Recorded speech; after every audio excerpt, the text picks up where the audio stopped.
Bem-vindos ao HTP Áudio, seu horário de trabalho pedagógico em ondas sonoras. Eu sou o Bruno e hoje vamos falar dos nossos alunos autistas, né? Com um time de profissionais que, olha, você vai ficar espantado. Só da apresentação você já vai ficar espantado. O currículo do pessoal aqui tá grande. Mas antes de mais nada, vamos para a leitura de e-mails e recados que tivemos do último episódio. Se você não ouviu o último episódio, por favor, depois desse aqui você vai ouvir, tá bom? Então voltamos já com o começo do nosso episódio.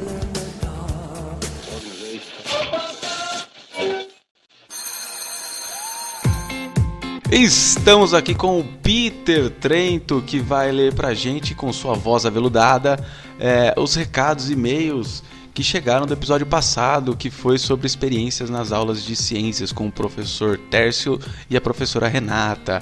Salve, Peter! Muito bem, tamo junto, como a juventude diz hoje. Vamos para os recados. Não tivemos e-mails, mas tivemos alguns comentários aí nas redes sociais e a gente recebeu também alguns comentários particulares. E eu peço para você que quiser mandar um recadinho pra gente, escreva para o nosso e-mail htpaudio@edu.vinhedo.sp.gov.br. Tá bom? A gente tá doido para ver um e-mail seu aí. Pode escrever uma redação do Enem nele que a gente vai ler e vai comentar aqui, tá bom? Agora, as pessoas que participaram, a gente teve um comentário de uma pessoa indicando também pra gente 2 programas que passam na TV com experiências para crianças. A gente tem o Física Divertida, da TV Rá-Tim-Bum, bem bacana, e o outro passa na National Geographic Channel, o canal da National Geographic, que chama NetGeo Kids, que também traz muitas experiências aí ligadas às ciências, à geografia, tá? Um outro comentário também da Edna de Jaú, e ela escreveu pra gente que ela lembrou muito, após ouvir o episódio, das aulas que ela tinha de ciências com experimentações. E muito bacana isso, vocês trazerem pra gente esse feedback. E escrevam mais pra gente, contem suas experiências, o que acharam. A gente vai ouvir e vai comentar aqui. Tá joia? Obrigado, gente, e vamos pro episódio.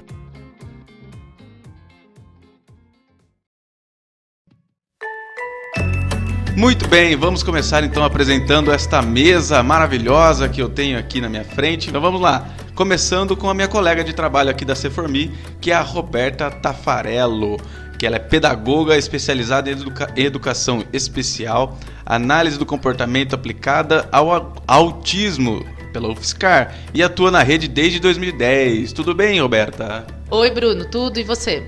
Tudo maravilha. Eu tenho aqui também a Flávia Pinheiro, que ela é pedagoga com pós-graduação em Educação Especial pela PUC Campinas, especializada em Psicopedagogia Clínica e Institucional pela Unianchieta e especialização em Neuropsicologia aplicada à Neurologia Infantil pela Unicamp. E ela é professora de Educação Especial da rede aqui de Vinhedo desde 2004 e ela é coordenadora da Educação Especial da rede toda. Tudo bem, Flávia?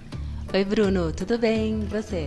Maravilha também. A Nádia Freitas, ela é formada em Pedagogia, especialista em Educação Especial pela Uninove e Análise do Comportamento aplicada ao Autismo no Centro Paradigma e professora de Educação Especial na rede desde 2012. Olha, eu também.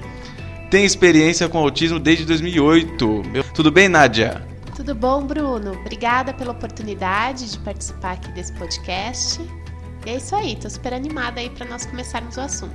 Temos também aqui uma veterana já do Ceformi, porque se você acessar aí o vídeo de introdução do nosso canal da Ceformi, para quem não sabe, a Ceformi tem um canal no YouTube, você vai lá www.youtube.com/ceformivinhedo. Você vai ver ali o vídeo de apresentação, você vai ver a carinha da Vanessa, fazendo aí a tradução do nosso vídeo em Libras. A Vanessa é pedagoga, formada pela Unicamp e especialista em análise do comportamento aplicada ao autismo pela UFSCar e também em educação de surdo. Professora de Educação Especial na rede desde 2007 e focada no trabalho com alunos surdos da rede. Tudo bem, Vanessa? Bem-vinda de volta aqui. Tudo bem, Bruno? Um prazer estar de volta aqui, ao lado das minhas companheiras de trabalho, de equipe, para falar de um assunto que eu gosto bastante. Maravilha, e um assunto muito importante que muita gente tem dúvidas eu acho que esse episódio vai bombar de e-mails com perguntas para vocês responderem depois. Primeira coisa que eu gostaria de perguntar para vocês sobre essa parte de educação especial é que ela tem muitas palavras, tem muitos termos, muitas nomenclaturas que talvez a gente não deva usar ou use errado. Eu gostaria de saber assim, vocês conhecem palavras que o professor costuma usar que, por favor, parem de usar? Vocês querem falar, por exemplo, aluno de inclusão. Eu sei que aluno de inclusão é uma coisa que não é legal falar. Então, quem gostaria de falar aí primeiro sobre as palavras que a gente usa errado? Bom, Bruno, a primeira que você colocou é exatamente isso. O aluno de inclusão, o aluno da inclusão, ou quando está na sala de aula eu tenho 25 alunos mais um. Então, isso dói na alma de qualquer professor de educação especial. É terrível. Ele é um aluno, ele é aluno da sala como qualquer outro aluno. Então esse é um deles. O termo deficiência passou por muitas modificações. Então começou com o síndrome de Down, era um mongol muito tempo atrás, graças a Deus, ou retardado, enfim. Então passou-se por portador de deficiência, hoje é pessoa com deficiência. Então é o termo correto. A Vanessa que está aqui é a área de surdo, né? Então, surdo-mudo, dói, ele é surdo. Então, acho que são os termos ali que são mais usados. Então, hoje ele é um aluno, não é um aluno da inclusão, ele é um aluno como qualquer outro, e é uma pessoa com deficiência. Então, pessoa com autismo, pessoa com surdez, com cegueira, né? O síndrome de Down, com deficiência intelectual. Então, acho que esses são os mais usados. Bom, então vamos partir do seguinte, educação especial. O que é um professor de educação especial? Professor de educação especial, que ele é um pedagogo, então também como a nomenclatura passou por várias modificações, então ele pode ser formado especificamente em educação especial. Não sei se ainda existe na PUC, até um tempo atrás existia a faculdade de pedagogia para educação para deficiência. Aí passou-se para pós-graduação, acho que terminou um pouco antes, o ano que eu entrei já era o último ano da faculdade, se eu não me engano, aí foi a pós-graduação em educação especial. A UFSCar, a companheira aqui do lado está falando que a UFSCar ainda tem a específica em pedagogia. Qual é a outra formação que ele pode ter? A pedagogia, licenciatura. Hoje, nas licenciaturas de pedagogia, já existe uma disciplina de educação inclusiva, educação especial, cada faculdade põe um nome e que dá direito a atuar na área da educação especial, ou as especializações. Então, aí tem especialização em educação inclusiva, especialização, eu fiz a minha há algum tempo aí, então era nas 4 deficiências, que era intelectual, visual, auditivo, físico. Então, a formação é mais ou menos essa do professor. Ou pode ter aquele professor, né, que ele é o pedagogo, mas que a faculdade não libera a questão da licenciatura, mas ele também fez uma outra especialização, lato sensu, que não tem a ver com a educação especial, mas ele pode ter feito um mestrado na área de educação especial, e aí ele pode atuar, né, como professor de educação especial. E a gente já teve experiências na rede de pessoas que passaram até em concursos vindo de outras licenciaturas, como, por exemplo, História, Geografia, Ciências, Português, que são professores de licenciatura, e eles fizeram ou uma especialização, lato sensu, e alguns fizeram um mestrado, e eles podem atuar como professores de educação especial. Só lembrando que o professor de educação especial é aquele profissional que vai atuar em todos os segmentos, né? Então, ele é um profissional que ele não é só da educação infantil ou não só do fundamental, né? A educação especial hoje ela perpassa todos os segmentos, desde a educação infantil até a educação de jovens e adultos, né? Para lidar com essa ampla diferença que a gente encontra hoje na sala de aula. Assim, vocês podem ter até uma especialização em algum tipo de deficiência. Ou é uma coisa geral mesmo? Todo mundo que for uma professora de educação especial vai trabalhar com todos os alunos que tiver na escola? Depende, a formação ideal seria isso, assim, pelo que falam aí. Mas aqui na rede, como que nós trabalhamos? Nós temos as especificidades. A Vanessa, por exemplo, ela é só para surdo, ela trabalha com os surdos, agora ela está indo para os autistas ali. E nós temos a outra Vanessa, a Vanessa Teixeira, que trabalha com o cego, com os deficientes visuais. Então, mas os outros professores que estão nas escolas atuam com todos, o intelectual, com o autista, com todos os deficientes que a gente tem. E eu acho que também depende da proposta da rede, né? Os documentos legais falam dessa formação integral, tanto do aluno com deficiência intelectual até aquele deficiente físico, então fala de uma formação integral desse professor de educação especial, mas isso vai muito da rede. Por exemplo, em outras, o estado, o município, pode ser que via concurso público eles peçam especificamente um professor de educação especial voltado a trabalhar somente com as crianças com autismo, ou voltada somente com as crianças com deficiência intelectual. Mas há outras redes que o professor de educação especial ele vai ter que dar conta de todos esses alunos que fazem parte da educação especial. Então depende muito do como essa rede vai chamar esse trabalho do professor de educação especial. Então não é algo que é muito pontual, ele vai fazer isso. Não, mas depende da rede mesmo, tá?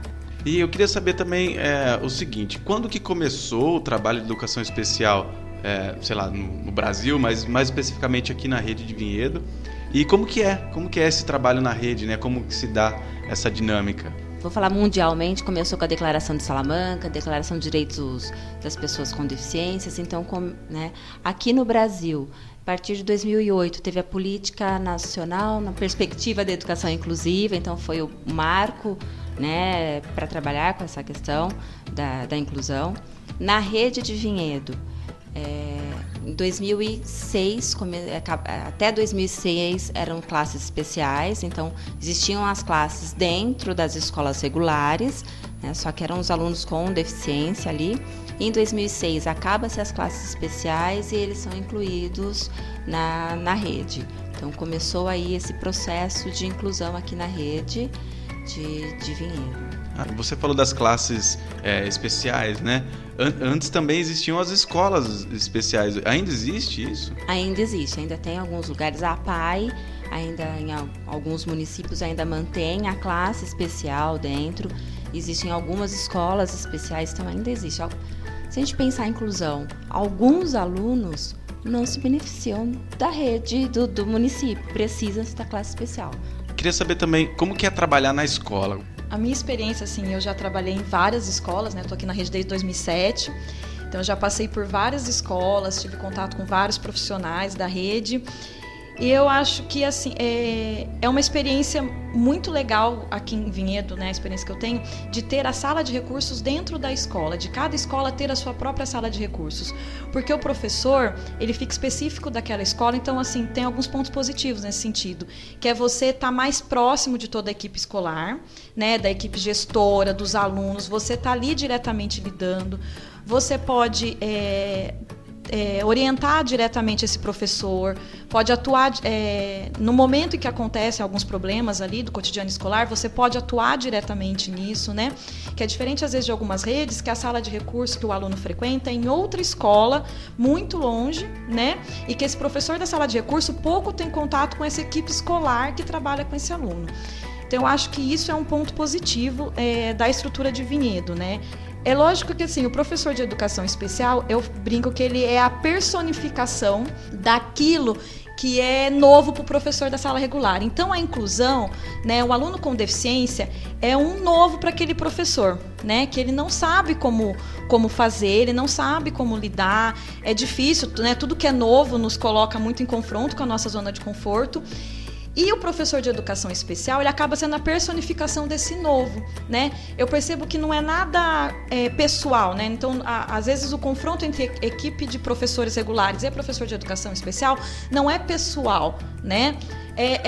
Realmente o professor de educação especial se torna aquela figura, né, da inclusão, daquele processo de inclusão, daquele novo que está na minha sala, me desafiando, né, dentro daquela minha zona de conforto, né, que eu sempre dei aula. Então, assim, por exemplo, eu sempre dei uma aula muito falada, né, explicação. De repente, você tem um surdo na sua sala de aula. Então, eu tenho que mudar toda a minha estrutura pedagógica para atender aquele aluno. Ou eu dou uma aula extremamente visual, levo mapas, mas de repente eu tenho um cego ali, né? Então eu tenho que mudar toda a minha estrutura. Então isso coloca o professor muito em desafio constante. E o professor de educação especial acaba sendo essa personificação, né? Então às vezes a gente tem alguns conflitos na escola, mas eu acho natural por conta disso, né? Desse novo que sempre assusta. Nos assusta também enquanto educação especial quando chega alguma coisa nova pra gente. Eu acho que é isso. Eu acho que tem uma outra ideia da nossa figura enquanto professor, que é aquele professor também que veio para resolver todos os problemas, né? Então chegou o professor de educação especial, nossa, ele vai pegar aquele meu aluno que sobe pelas paredes, que me dá trabalho, que não aprende, que não sabe ler, escrever, e a gente vai resolver todos os problemas. E na verdade não é bem assim.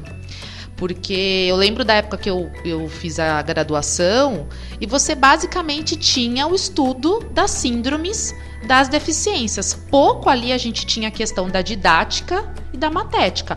Como ensinar e como é que aquele aluno aprende. Então a gente também, enquanto educação especial, mesmo ali a gente tendo conhecimento do que é síndrome de Down, do que é deficiência intelectual, do que é o autismo, cada aluno é um. Então nós também teremos que procurar. O que eu faço? A gente está ali para dar o suporte para aquele professor, para estabelecer a parceria. Mas a gente não é aquela fada madrinha que vai chegar com a varinha de condão e plim, plim. Esse aluno agora está ótimo, pronto, vamos resolver todos os problemas. Agora, professor, você pode dar a sua aula, lindo, maravilhosa. Infelizmente não é assim. A gente também tem que ir em busca, analisar cada situação e verificar o que pode ser feito. E às vezes a gente, não sei o que fazer, vou buscar, vou pensar e vamos pensar juntos? O que a gente pode fazer para ajudar esse aluno? Porque o foco tem que ser sempre o aluno, né? E eu acho que pensando nessa dificuldade que a gente encontra, que a gente entende esse lado do professor, principalmente ali de Fundamental 2, que a gente, enquanto grupo de educação especial, nós pensamos num projeto para trabalhar com 2 escolas piloto, voltado para esses alunos com autismo. O que esse projeto vem trazer para auxiliar a rede a trabalhar e olhar para esses alunos com autismo? Então, a nossa ideia é realmente a parceria, porque o beneficiado realmente é o aluno. E quando esse aluno, que antes ele não entrava em sala de aula, ele não escrevia o nome, ou ele não te cumprimentava, ele passa a te cumprimentar, você ganhou um monte de pontos e de estrelinhas para a vida inteira. É muito importante essa fala da Roberta, né, do aluno que não cumprimentava e passa a cumprimentar. Muitas vezes nós nos deparamos com professores que ficam ali paralisados por causa daquele medo do novo, né? E agora o que eu faço com esse aluno? Eu não tenho o conhecimento técnico, eu não sei o que fazer, eu não sei como lidar com ele. E é muito importante que os professores que estão atuando ali na sala regular, que eles entendam que, na verdade, o mais importante não é o conhecimento técnico. O mais importante é o olhar que esse professor tem para o aluno, né? Porque para começar a trabalhar com um aluno com deficiência, primeira coisa, o professor precisa entender que toda criança, todo ser humano é capaz de aprender. Não importa a deficiência que aquele aluno tenha. Então, não importa se é uma deficiência leve, se é uma deficiência severa. Todo ser humano é capaz de aprender, sem exceção. Todo. Claro, aí a gente vai discutir o que ele vai aprender naquele momento, o tempo de aprendizagem dele, mas ele é capaz de aprender. E aí o professor só vai conseguir se aproximar desse aluno quando ele começar a entender o quão importante é ele estabelecer um vínculo com aquele aluno. O professor precisa perder esse medo do novo. Isso que a Vanessa falou muito bem anteriormente, esse medo do novo muitas vezes paralisa o professor, e aí o professor não sabe o que fazer porque ele não tem o conhecimento técnico e ele acaba muitas vezes nem se aproximando do aluno. E a gente só aprende a fazer fazendo. Não adianta, mesmo que o professor estude, ele pode fazer diversas pós-graduações, ele pode fazer pesquisas, ler livros, mas enquanto ele não se dispuser a ir até o aluno e a fazer experiências, tentar mesmo, e pode ser que ele tente uma primeira estratégia e não dê certo, e ele tente a segunda, não dê certo, não tem problema. Porque ele está descobrindo as maneiras que não dão certo. E esse é o caminho para ele descobrir lá na frente o que vai dar certo.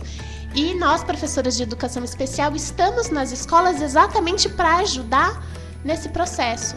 Só que nós ajudamos, nós não podemos trilhar o caminho pelo professor, é ele que precisa fazer esse movimento. Nós damos dicas, mas quem precisa fazer o movimento de ir lá e se aproximar do aluno e fazer essas tentativas sem medo de errar. O professor não precisa ter medo de errar. Se ele tentar e o aluno não responder, se ele falar com o aluno e o aluno ignorar, não tem problema.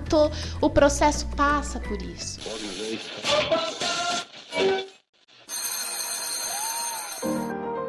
Olha, eu posso afirmar que só das minhas dúvidas, talvez tenhamos aí uns 30 episódios sobre educação especial. Mas vamos agora focar no tema do nosso episódio, que é o aluno autista. Né? Eu queria saber primeiro, assim, dá pra gente definir o que é autismo? Bom, o autismo é um transtorno do neurodesenvolvimento que afeta o indivíduo tanto no aspecto social, como no aspecto da comunicação e do comportamento. A definição de autismo vem passando por algumas modificações aí nos últimos anos. Há algumas décadas, nós tínhamos aquela visão de pessoa com autismo, aquela visão bem estereotipada, que nós entendíamos que autista era aquela pessoa que ficava completamente isolada, que não falava e fazia flapping com as mãos. Flapping é aquele movimento de balançar as mãos assim paralelamente ao corpo, na frente dos olhos, ou balançar o tronco, balançar o corpo. Mas essa definição de autismo vem mudando no decorrer dos anos. Então hoje a gente fala de um espectro, né, que é um conjunto bem amplo aí de sintomas, e o autismo pode se manifestar de maneiras muito diferentes de indivíduo para indivíduo. Essas desordens, esses prejuízos que eu citei, tanto prejuízo na comunicação, no comportamento e o prejuízo social, ele se dá de maneira diferente de indivíduo para indivíduo. Então, a gente pode encontrar aquela pessoa que tem um autismo muito leve, que você só vai saber que ela tem autismo se alguém te contar, ou se você conviver muito de perto com ela e souber o que é o autismo. E a gente também vai ter aquela pessoa que tem um comprometimento mais grave, que tem uma deficiência intelectual associada. Então, existe a definição, mas na prática, a gente fala inclusive de autismos, né, no plural, porque ele se manifesta realmente de maneira muito diversa. E uma coisa que a gente sempre ouve, assim, pelo menos eu dentro da escola sempre ouvi, é essa coisa assim, a gente não tinha tantos casos de autismo antes, por que tá aumentando? Eu queria saber assim, tá aumentando, já existia, ninguém sabia, qual é que é dessa afirmação aí? Complementando, acho que o que a Nath já falou, hoje tem o TEA, né, que é o transtorno do espectro autista. Então, esses autismos. Então, quando você fala, provavelmente existiam. Se nós olharmos assim, os nossos amigos, eram os autistas leves, aqueles esquisitos. Ai, aquele cara é esquisito, é estranho. Hoje, ele é um autista. Né? Então, vem aumentando, a gente percebe esse número de aumento. A medicina também está evoluindo com novos testes, novas técnicas, novas formas de diferenciar. Então, antigamente, uns anos atrás, passava-se despercebido. A gente conseguia pegava os autistas clássicos, que é tanto que o que a Nath já falou realmente, aquela classificação do que balança as mãos, que não se relaciona, que não fala. Então, era essa visão de autista que nós tínhamos. Hoje, não. Hoje eu tenho aquele que se relaciona, mas de uma forma diferente, que fala, mas de um jeito diferente. Então, por isso que eu acho que está aumentando. Essas pessoas que antes não tinham diagnóstico estavam aí. O diagnóstico está muito mais palpável, porque tanto as pessoas, os profissionais da saúde estão tendo um contato mais direto. Lógico, a gente precisa caminhar muito ainda, né? Mas eu acho que essas pessoas estão indo para a escola por conta desse caminho inclusivo mesmo, né? Elas estão saindo ali daquela escola especial, estão saindo ali das suas casas, estão percebendo que é meu direito ir para a escola. O Roberto, você mencionou um projeto, né, que vai começar aqui na rede. O que é esse projeto? O que vocês podem me falar ou é segredo de Estado? Esse projeto ele tem o nome da inclusão da teoria prática. E esse projeto foi pensado justamente nesse aumento crescente dos alunos com autismo. E aí a gente conversando, dialogando, pensando em como que a gente vai usar das ferramentas que a gente tem para lidar com essas crianças com autismo, que, como a Nádia já falou, ali tem uma alteração de comportamento, que muitas queixas desses alunos relacionado à questão comportamental.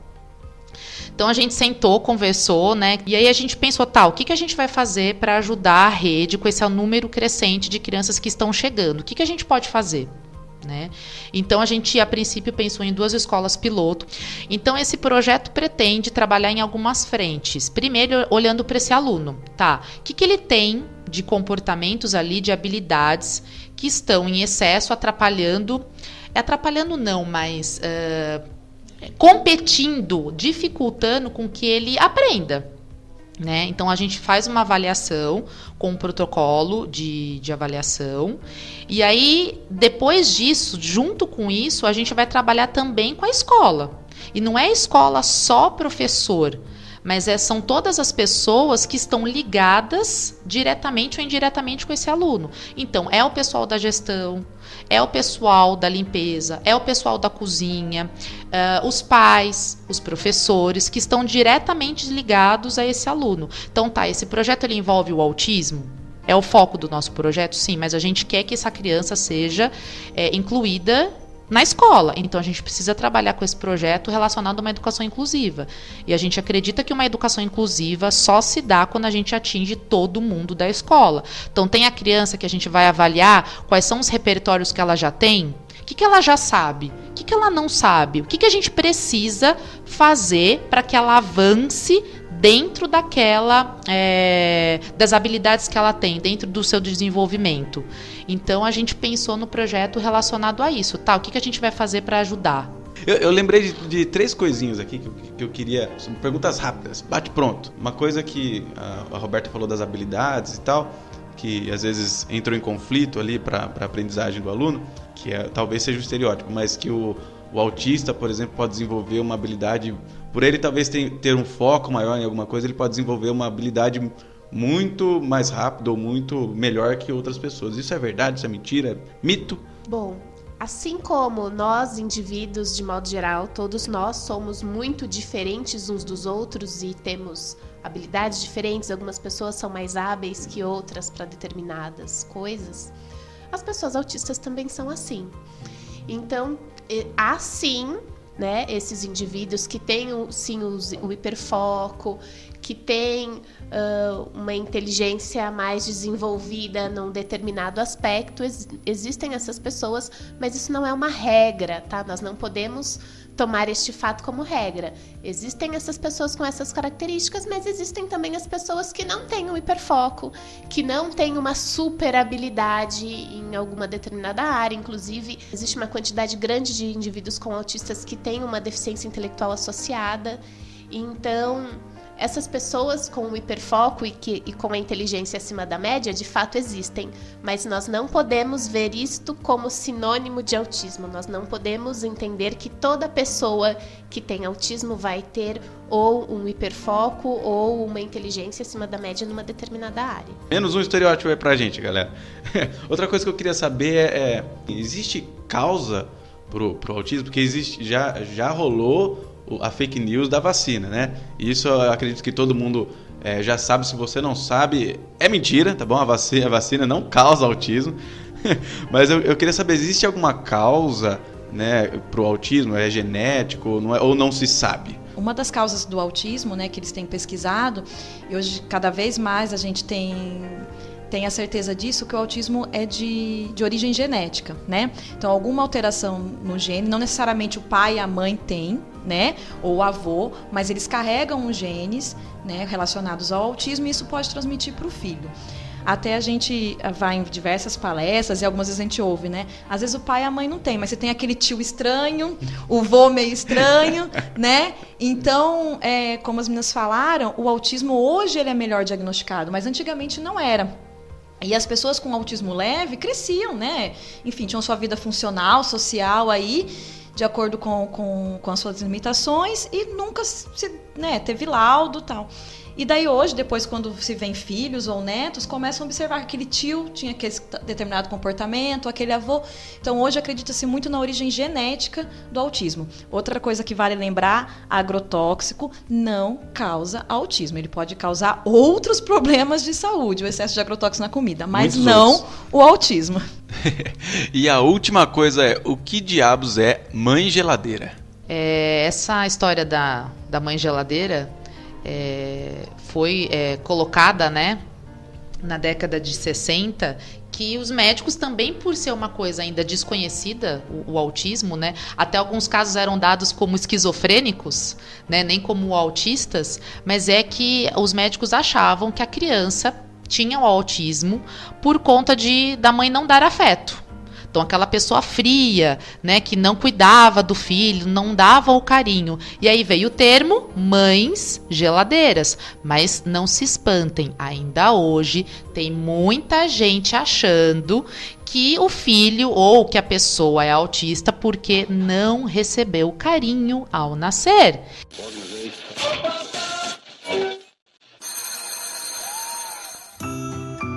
Bom, muito bem. Então agora a gente vai falar mais especificamente do nosso aluno autista, né? Temos bastante aqui na rede, não sei se vocês têm um número, mas eu já dei aula só ali na escola, no SIC Eduardo von Zuben, se eu não me engano, eu tive 2, ou 3. A Roberta aqui, talvez eu tenha dado aula para um autista e nem sei. Então eu queria saber assim, primeiro de tudo, como que é a chegada desse aluno na rede, né? Ele chega primeiro na escola, ele chega primeiro, passa pela Flávia, eu não sei, como que se dá essa chegada na rede? Nós temos duas formas de entrada. Hoje, desde 2006, mais ou menos, a gente tem um professor em cada escola regular. No infantil, eles fazem itinerância, então acaba tendo um professor para 2 escolas. Então, o diagnóstico, como acaba acontecendo, por exemplo, no infantil, já vai observando, é aluno nosso, começa a observar que tem alguma coisa, encaminha-se e vem o laudo. Eu brinco que a cada 5 encaminhamentos, 4 vêm autistas. Então, essa é uma forma de entrada. Então, com a inclusão, com o aumento da equipe de educação especial, então, tendo um professor em cada escola, ou seja no infantil, tendo a itinerância, e os alunos chegam, bebês, para a escola. Então, começa a se perceber, olha, esse é diferente, o professor de educação especial começa a observar, realmente, olha, enquadra-se, né, tem algumas características do autismo, aí faz o encaminhamento, aí vem ou fecha. E a outra forma, sim, vem o pessoal. Nós recebemos muitos alunos do particular, por indicação, pelo trabalho. A rede municipal de Vinhedo é bem falada na redondeza, então vem bastante gente dos municípios vizinhos para cá e a gente recebeu bastante. Quando você fala do número, nós temos aproximadamente, porque a última vez que eu fechei foi em março, então já hoje uma diretora mandou um laudo novo de uma menina que fechou com autismo do infantil. Então, aproximadamente, a gente tem 75 alunos autistas na rede. De todo aluno na rede, a gente tem em torno de 10 mil e poucos alunos. Da educação especial, nessa última vez que eu fechei, tenho que pedir novamente a lista, dar uma conferida, nós temos em torno de 245 alunos com deficiência. Isso comprovada, com laudo, tudo direitinho, fora os que estão em avaliação. E aí, complementando também o que a Flávia falou, desse aluno que ele já tem uma trajetória na rede, normalmente quando ele chega, mudou de segmento, então do infantil para o fundamental, ou quando acontece uma troca entre escola, né, ou tá no fundamental e mudou de escola, o que a gente sempre tenta fazer é ter essa conversa com o profissional que estava acompanhando essa criança, com os professores de educação especial, né, e aí a gente tenta saber um pouquinho mais, por quê? Porque a gente entende também que é nosso papel sentar com esse professor que vai receber esse aluno, com a equipe gestora e falar um pouquinho. Lógico, a gente não vai saber todos os detalhes porque a gente vai ter que conhecer esse aluno aí ao longo do ano. Mas eu acho que é importante tranquilizar e mostrar para o professor, olha, você vai receber um aluno que tem essas características, o que eu sei de informação é isso. Aí a gente vai trabalhando junto, mas é importante falar para esse professor e para essa escola que está recebendo esse aluno quem é que está chegando e receber ele da melhor forma possível na escola. Que legal. E sobre essa continuidade, né, do trabalho do infantil para o Fundamental 1, depois para o Fundamental 2, vocês sabem se existe essa continuidade, por exemplo, no estado? Porque aqui em Vinhedo, para quem não sabe, aqui o municipal é ensino infantil, Fundi 1 e Fundi 2. A partir de então, o ensino médio ele é estadual, né, o público. Existe algum acompanhamento lá? Existe uma continuidade do trabalho? Vocês têm essa informação? Aqui em Vinhedo, a gente termina no 9º ano, a gente não consegue ter essa troca. O que eu sei que tem, por lei, o Estado tem que ter o AEE, tem que ter o atendimento educacional especializado. Então, eu não sei direito, mas se eu não me engano, aqui parece que não tem aqui na cidade o AEE, os alunos com deficiência têm que ir para Valinhos, né? Então fica meio truncado. Por exemplo, aqui nós temos do Fundamental 1, né? Do 1º ano ao 9º ano, toda a escola tem a sala do AEE. Eu queria saber também, por exemplo, o aluno chegou na escola, beleza. Ele vai direto para a sala, ele passa primeiro para vocês, né, as professoras e professores da educação especial. E se existe alguma coisa, tipo um protocolo? Existe um protocolo de atendimento de um aluno autista ou cada caso é um caso? Então, acho que são 2 situações aí que a gente pode pensar. Então, o primeiro dia de aula desse aluno, né? Então, eu estou no fundamental lá, 1º aninho. O primeiro dia desse aluno, que eu já conheço previamente, porque eu já tive contato com a minha colega de educação especial, que já me passou sobre esse aluno. Então, o professor de educação especial tenta se organizar para estar na escola naquele dia, se não é um dia, não é um horário. Em geral, os colegas tentam se organizar para estar na escola, principalmente acompanhando o primeiro dia de aula dos alunos mais comprometidos, vamos dizer assim, né? Seja autista ou outras deficiências. Né? E para acompanhá-lo nessa chegada, né? Nesse inserimento inicial na sala de aula, né? Para conhecer um pouco esse aluno, dar um suporte ali mais próximo para o professor. Então, acho que isso é uma situação, né? Nesse primeiro dia de aula, essa primeira semana de aula, a gente tenta realmente estar mais próximo para poder acompanhar, conhecer melhor esse aluno, como é que ele vai se comportar diante de toda uma situação nova, principalmente na mudança de segmento, né? Do infantil para o Fundi 1 ou Fundi 1 para o Fundi 2. Aí, no decorrer do ano mesmo, né, o cotidiano escolar, aí depende de cada caso. Em geral, né, cada caso é um caso, mas as crianças chegam e vão para suas salas de aula tranquilamente, né, falando de autista aí, tranquilamente, junto com seus professores, ou a criança que tem o mediador também, o mediador atua nessa rotina e segue-se para a sala de aula. É lógico que tem alguns casos que talvez a gente precisa reestruturar essa rotina. Então, não necessariamente ele chega e vai para a sala de aula. Ele pode chegar e ir para o AE primeiro, né, para um trabalho mais específico e depois ser inserido em sala de aula. Então, assim, tem todo uma avaliação de cada aluno especificamente, de como ele se comporta dentro da rotina, de como ele se comporta em sala de aula, para a gente poder definir o trabalho com ele, né? Não necessariamente ele vai chegar e vai direto para a sala de aula. E o fato dele chegar e não ir para a sala de aula, e só depois de 1 hora, ou ficar só 15 minutos na sala de aula, também não significa que ele não está sendo incluído, né? Como a Roberta, acho que foi a Roberta, né, comentou no começo, nós precisamos que os alunos tenham algumas habilidades para poder estar inserido dentro da sala de aula. Não adianta nada eu colocar um autista dentro da sala de aula com a desculpa que ele está sendo inserido, que ele está sendo incluso, sendo que ele não senta, ele vai correr o tempo todo, ele não vai conseguir pegar uma folha, não vai conseguir pegar um lápis. Então, assim, que trabalho eu estou fazendo com essa criança, né? Então, estar dentro da sala de aula não significa estar incluso, né? Tem que ser um trabalho de inclusão com qualidade. E complementando o que a Vanessa falou, eu acho que é importante a gente deixar claro que sala de aula exerce um papel, atendimento educacional especializado, que é o AE, exerce outro papel. Nós não somos reprodutoras de conteúdo na sala do AE. A gente pode auxiliar essa criança enquanto dificuldades dentro do conteúdo, tá? Então, como que a gente vai fazer para ajudar essa criança a atingir aquele conteúdo que a professora está trabalhando? Então, quais habilidades ou quais competências a gente vai trabalhar com essa criança? E nós, professoras do AE, em parceria com esse professor da sala de aula, né?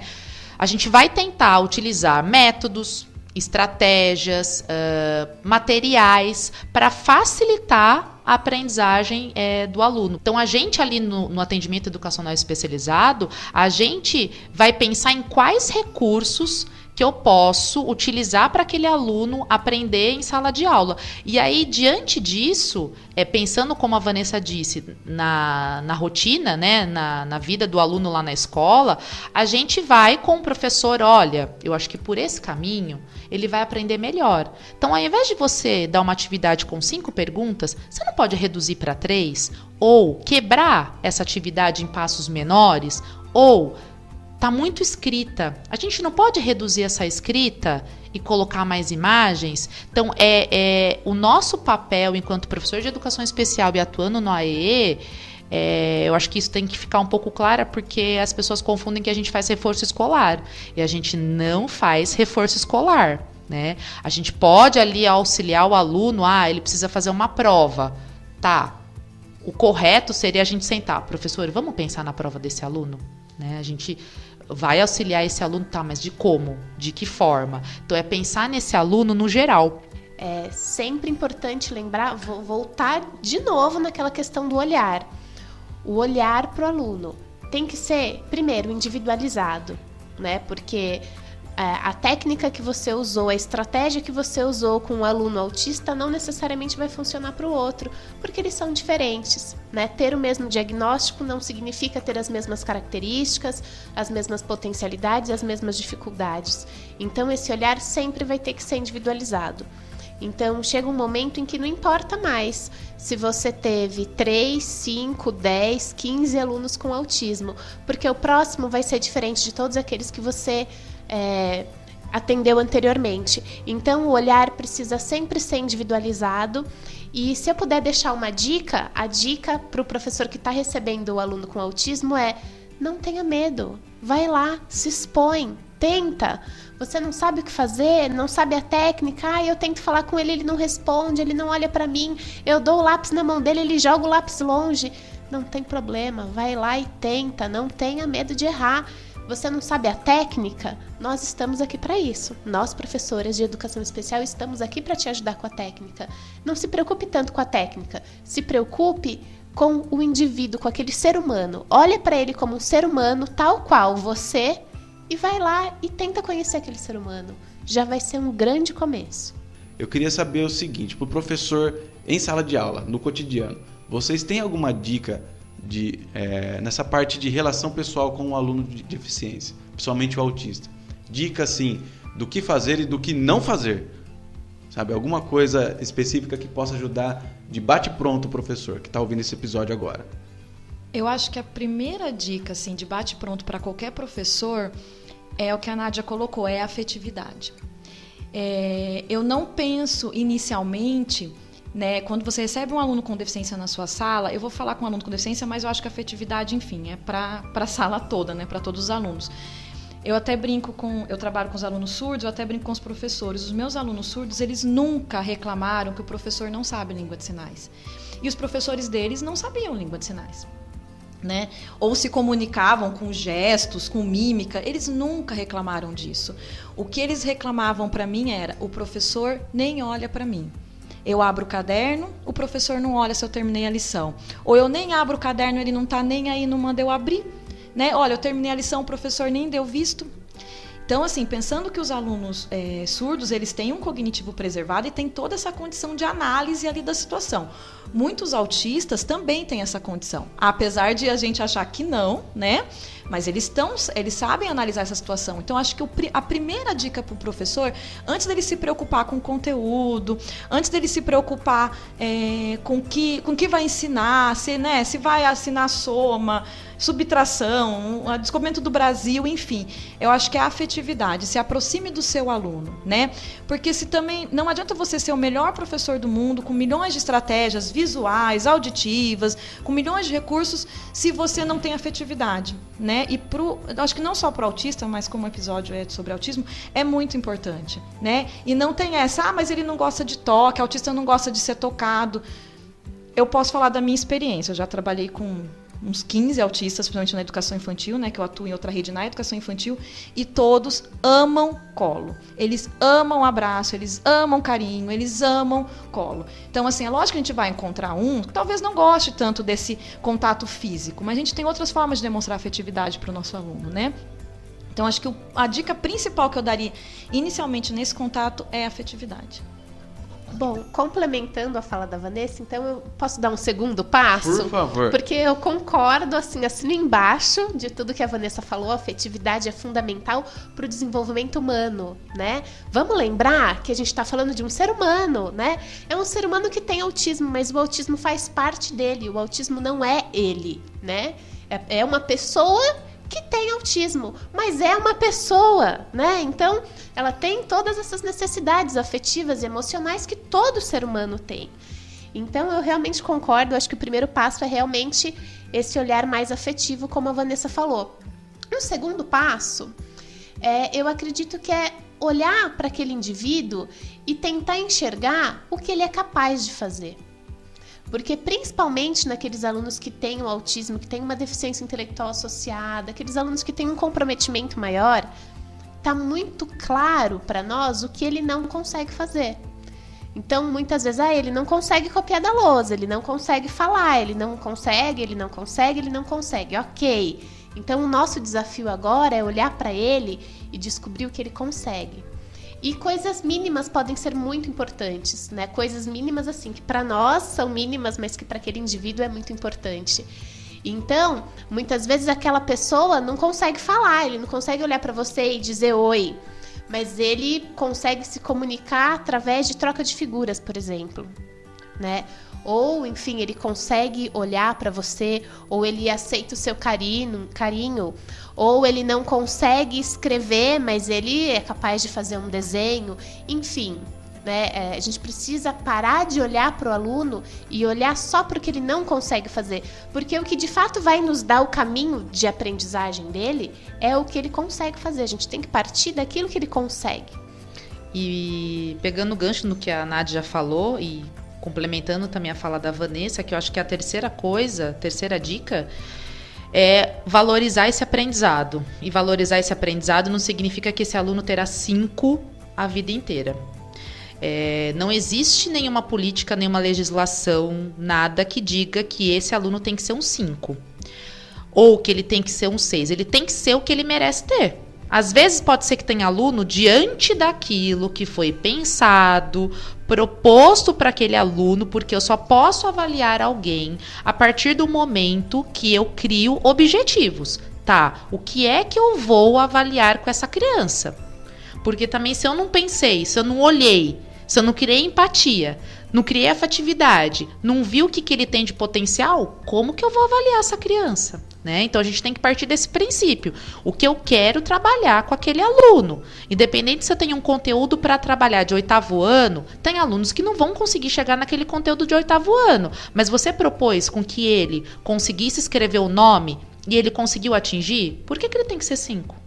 Então, dentro das potencialidades dele, por que o 5? Então, a gente também tem que ter esse olhar voltado para esse aluno e parar com essa ideia de que eu vou dar 5 para todo mundo, que é público-alvo da educação especial. Não existe isso. Então, eu acho que essa seria a terceira dica.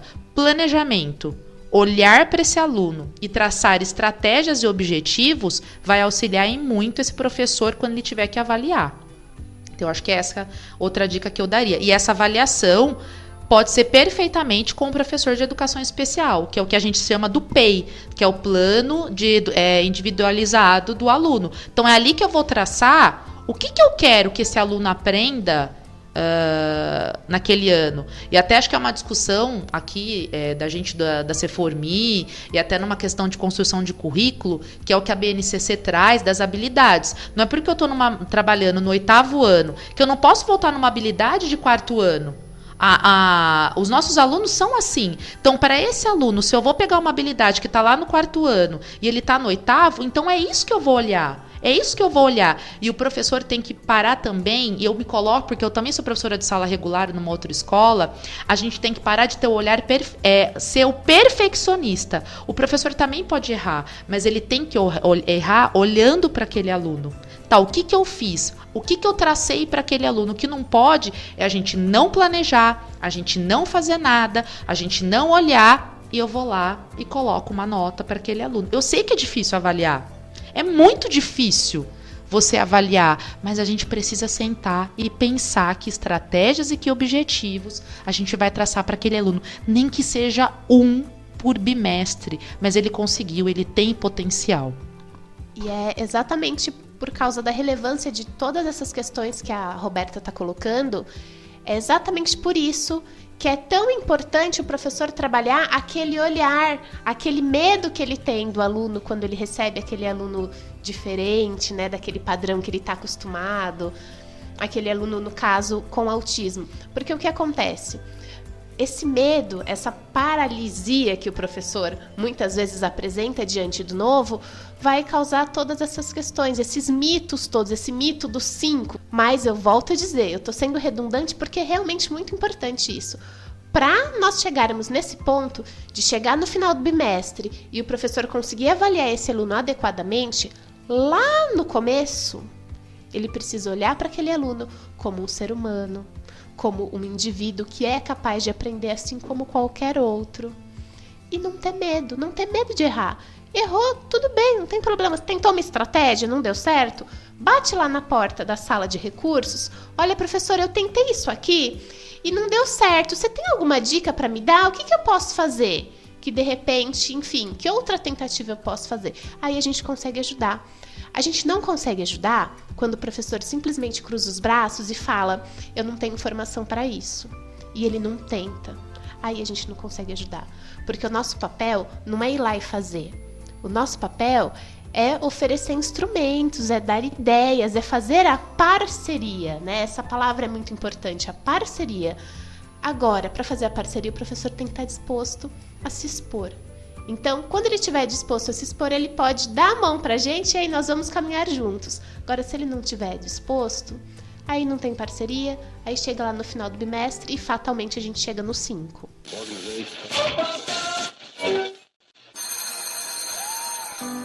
É o seguinte, nós como professores e vocês como professoras e professores de educação especial, a gente tem uma expectativa com um aluno autista, por exemplo, né? A gente espera alguma coisa dele e tudo mais. E uma coisa que a Flávia já comentou aqui, mas eu queria saber um pouco mais. Os alunos autistas, eles têm expectativas com o professor? Porque às vezes o professor fala assim, ele nem olha para mim, ele não faz nada na minha aula, alguma coisa do tipo, eu não consigo me relacionar. Mas existe uma expectativa do aluno para o professor? Isso é real? Eu acho difícil você mensurar se o aluno autista tem ou não essa expectativa, né? Ele muitas vezes eles não conseguem verbalizar esse sentimento pra gente, expectativa. Por mais que seja um autista leve, que verbalize, converse e tal, ele não vai, acho que pelo menos assim, eu não tenho essa experiência, ele chegar pra gente e falar assim, nossa, eu espero que o professor seja legal, ou que o nosso professor, ele é, né, eu espero que ele não seja chato. Eu acho que eles não têm essa expectativa, mas eu acho que eles vão pra sala. E a gente pode perceber que o professor, acho que de alguma maneira eles esperam que o professor seja reforçador, assim, naquele sentido, que eu me sinta bem em estar nessa aula desse professor, no Fundo 2, né, são vários, ou nessa sala, no Fundo 1, com essa professora. Então, acho que não é nenhuma, talvez não sei se ele consegue manifestar essa expectativa, mas se ele entrar na sala e aquele ambiente, né, os amigos, a professora, for reforçador, for prazeroso ele estar ali, eu acho que talvez já consiga um bom início de trabalho com aquele aluno, né? Porque, assim, o aluno pode ter um potencial enorme, mas se ele não se sentir bem dentro da sala, se aquele ambiente não for favorável, não for reforçador para ele não vai entrar, ele não vai fazer nada, né? Então, alguns alunos autistas mais leves que conseguem verbalizar, muitas vezes eles falam, não vou fazer nada com esse professor porque ele é chato, né? Porque ele é bravo, porque ele não olha para mim. Então, eles conseguem verbalizar algumas coisas assim, né? Então, é por isso que eu volto lá naquela fala da questão da afetividade. Então, o mais importante é você tornar para esse aluno autista, tornar o ambiente para esse aluno autista um ambiente acolhedor, um ambiente reforçador, um ambiente onde ele se sinta bem em aprender, né? Não adianta nada ele chegar e você ser o melhor professor do mundo, sendo que ele, de alguma maneira aquele ambiente está aversivo para ele. Ele não vai querer nem entrar na escola ou na sala de aula ou na sua aula especificamente, né? Ele entra em todas, mas não entra na sua. Nossa, mas ele faz a tarefa em todas as aulas e não faz na minha. Então, o que está acontecendo, né? Eu tenho que olhar para esse aluno, o que aconteceu, o que está acontecendo com a minha postura, né? Então, de alguma maneira, eu tenho que oferecer para esse aluno e ser para esse aluno, acho que não só para o aluno autista, mas para os típicos também, né? A gente vê muito isso, né? Ser um professor reforçador, porque para os típicos a gente vê isso. Por que alguns alunos típicos se comportam melhor em algumas aulas e outras não? Né? Será que a questão está com os alunos? Então a gente pode avaliar, acho que da mesma maneira. Eu não vejo assim, a questão de expectativa neles, mas a percepção. Eles têm habilidades ali, né, de perceber se você tem ou não afinidade com ele, se você tem essa afetividade por ele, né? Ele, por mais comprometido que seja o autista, ele consegue saber se o professor Bruno gosta dele, ou se o professor Bruno simplesmente nem olha para a cara dele. Então, eu acho que essa questão, eu acho que o que a Vanessa falou é perfeito. Eles não têm expectativa, ou não verbalizem para a gente a expectativa, mas a questão da afinidade, de você olhar para ele e de como você olha, é tudo. Isso é legal, porque eu vou falar de uma experiência assim, que eu tive com um dos alunos que eu fui professor, que ele era autista, né? Então, uma coisa que eu percebi é que, dessa fala de vocês também, é que você não pode desperdiçar uma chance de se conectar com esse aluno, né? Porque às vezes ele realmente ele não vai te dar muita bola e tal, mas às vezes ele deu um sinal, ele deu uma pequena abertura e eu acho que o professor tem que estar atento a isso para segurar com as duas mãos essa chance, né? Porque eu lembro de um aluno que eu tive muita sorte, porque no primeiro dia de aula eu passei uma atividade para todo mundo e eu sentei do lado dele e sem expectativas, mas ele viu uma camiseta minha que era de um personagem de história em quadrinho e ele falou, aí eu peguei esse gancho, e a gente conversou a aula inteira sobre história em quadrinho e filmes de super-herói e tudo mais. E desde o primeiro dia até o último dia de aula, e no ano seguinte também que eu dei aula para ele vinha toda a aula me contar algum filme que ele viu, alguma história em quadrinho, e eu usava isso na minha aula para fazer com que ele fizesse atividade. Eu usava o que ele me trazia para fazer atividade. Então, assim, lógico, eu não sou o rei do autismo, tá, gente? Mas eu tô falando uma experiência porque eu acho que é um pouco disso que vocês falaram. Eu acho que eu acertei, então. Eu aproveitei o gancho, a chance que ele me deu, e aproveitei até por 2 anos essa chance. Complementando o que o Bruno falou, acho que foi perfeito, Bruno. Era isso mesmo que eu queria colocar. Muitas vezes a gente está tão apegado, né? O professor está tão apegado ao conteúdo de sala, né? E daí não consegue acessar o aluno autista, né? Porque para ele, às vezes, muitas vezes aquele conteúdo não é reforçador, enfim, não tem significado, não tem sentido nenhum. Então, por que você não aproveitar uma coisa que o aluno autista goste para você poder acessar ele de alguma maneira? Então, acho que foi perfeito a sua experiência, né? Acho que não tem nem o que comentar e vale de dica, eu acho, se pode assim dizer, para outros professores. Então, se o meu aluno gosta, sei lá, de dinossauro, né? Por que eu não consigo adaptar todos os conteúdos, de alguma maneira botar o dinossauro lá no meio, né? Para tornar aquela atividade reforçadora, prazerosa, né? Trazer esse aluno para o objeto de interesse dele, né? Às vezes ele gosta, que nem no seu caso foi de um desenho animado, às vezes é de um jogo, de galinha pintadinha, não sei, a gente vai descobrir alguma coisa que ele goste e a gente pode ir adaptando essas atividades, ou os conteúdos, no caso, dentro desse objeto de interesse do aluno autista.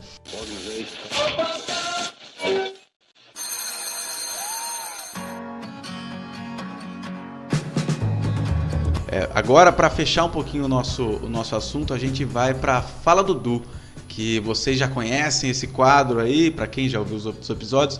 O Du vai falar um pouco sobre esse tema do aluno autista, para fechar o programa e dar o gancho já para você que quiser participar com sua pergunta, sua fala, seu elogio, por favor. Para você que quer então entrar em contato com a gente, você pode ir no nosso Twitter, que é o @audiohtp, ou se não, mandar um e-mail pra gente no htpaudio, sem acento, tá, gente? Por favor, htpaudio@edu.vinhedo.sp.gov.br, ok? Então vamos para a Fala Dudu.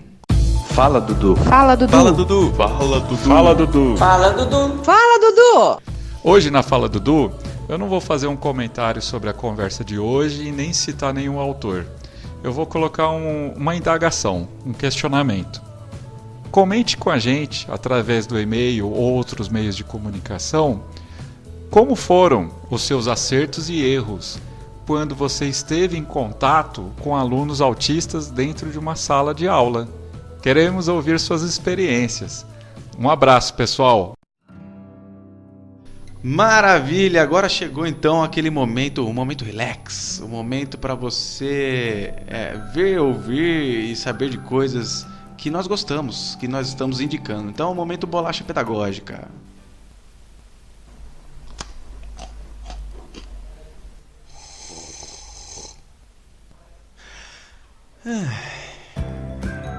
Bom, hoje eu vou ao contrário do que eu fiz da última vez, que eu fiz sentido horário, eu vou anti-horário agora. Então vamos aqui na mesa. Roberta, sua indicação para a bolacha pedagógica. Já que a gente está falando sobre o tema, né, autismo, mas não é algo, vai lá, pesquisa, bibliografia, não. É algo para a gente relaxar também com pipoca, com o marido, com a família, que eu recomendaria a série The Good Doctor. Ela já está na 2ª temporada e vocês vão se apaixonar pelo médico, pelo Sean Murphy. Ele é um médico que ele tem autismo e tem uma síndrome chamada síndrome de Savant, que ele tem uma inteligência super, hiper, mega acima da média, mas eu não vou dar muitos spoilers, né? Então vão lá assistir, vocês vão apaixonar, gamar, e é um jeito de você ficar sabendo um pouquinho mais sobre aquilo que a gente falou aqui. Então essa é a minha dica, essa é a minha bolacha pedagógica, por favor, integral, tá? Então essa é a minha dica pedagógica. Muito obrigado. Agora vamos para a Flávia. Flávia, o que você anda vendo por aí que quer indicar pra gente? Na verdade, eu indico a família Brito, a Anitta, o Alexandre e o Nicolas Brito. O Nicolas, ele é um autista, e a Anitta, que é a mãe, ela traz várias palestras pelo Brasil, falando um pouquinho do autismo, falando do trabalho que ela fez com o Nicolas. Hoje ele é fotógrafo, palestrante. Já trouxemos umas 2, 3 vezes para Vinhedo, estamos querendo ver se nós trazemos de novo. Então, eu super recomendo segui-la no Facebook, no Instagram, da família Brito, Nicolas Brito. Muito obrigado. Agora, na sequência, a Nádia. Nádia, o que você pode indicar para o pessoal aí? Bruno, eu gosto muito do filme da Temple Grandin, é uma produção do HBO, é história verídica de uma pessoa que recebeu o diagnóstico de autismo.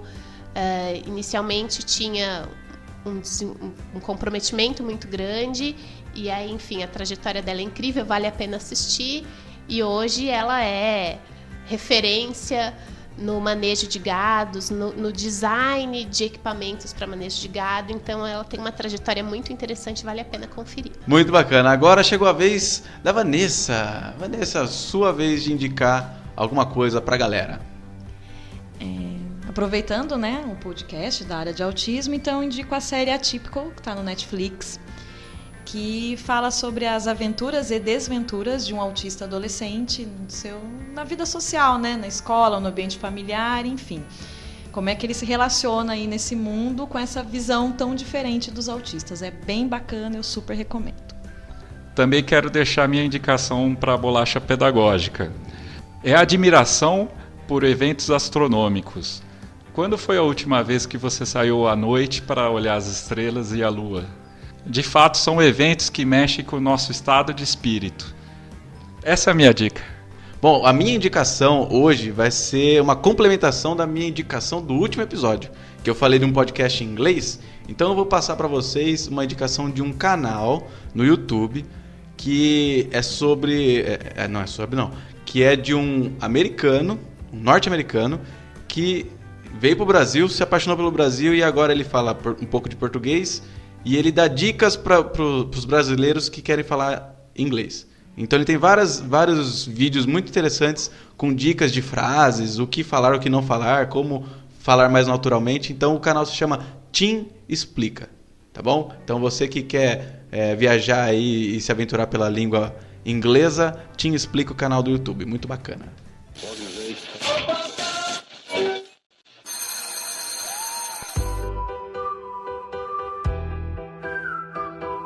Pessoal, eu gostaria de agradecer demais a presença de vocês, porque foi um programa assim maravilhoso, muitas coisas ditas aqui que já talvez estavam presas na garganta da galera, mas é importante a gente ouvir, Tá? Então, com certeza a galera vai adorar esse episódio aí.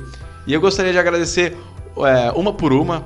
E antes de mais nada, eu queria agradecer a Vanessa e a Roberta, porque elas têm uma empresa que é a Futura, que elas fazem a parte de formação e toda essa assistência nessa área de educação especial. E elas são também parceiras aqui do nosso HTP Áudio. Vamos lá agradecer a mesa toda, porque vocês merecem. Agora eu vou horário, tá bom? Vou mudar de novo. Então, Vanessa, muito obrigado pela sua presença e tudo que você falou aqui foi importantíssimo. Oi, Bruno. Eu que agradeço o convite, agradeço estar aqui. Agradeço demais as minhas colegas e queria deixar registrado o orgulho que eu tenho de trabalhar com essa equipe de Educação Especial de Vinhedo. O orgulho que eu tenho das colegas que estão aqui do meu lado, são extremamente profissionais e eu posso garantir que a gente tem muita paixão no que faz. Muito obrigada. Nádia, muito obrigado também pela sua presença, por todas as suas falas. Agradeço muito em nome da Ceformi. Muito obrigado pela presença. Eu que agradeço, Bruno, muito obrigada pelo convite, pela oportunidade. Agradeço também a presença e a oportunidade de poder trabalhar aqui com as minhas colegas. É sempre muito bom, muito gratificante poder trabalhar com vocês. E parabéns aí pelo Ceformi.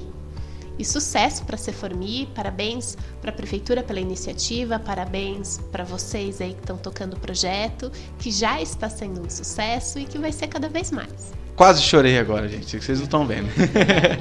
Muito obrigado, Flávio. Eu sei que sua agenda é muito cheia como coordenadora, mas você achou um tempinho aí para vir aqui. Muito obrigado pelas suas falas também, foi muito importante para o nosso programa e para o professor que está ouvindo. Muito obrigado, Flávia. Bruno, eu que agradeço a Ceformi pela essa oportunidade. Como você falou, tinha muitas coisas que às vezes estavam na garganta e nós conseguimos colocar, acho que mostrar um pouco do trabalho da educação especial, mostrar essa parceria que é o que tanto nós queremos. Eu que tenho que agradecer ao grupo da educação especial, eu sempre comento que é um grupo muito crítico, mas muito parceiro, né, do trabalho, e tudo que a gente tem hoje na rede é graças a essas meninas e o restante do grupo aí. Obrigado mesmo, acho que para a educação especial esse podcast foi um ganho enorme.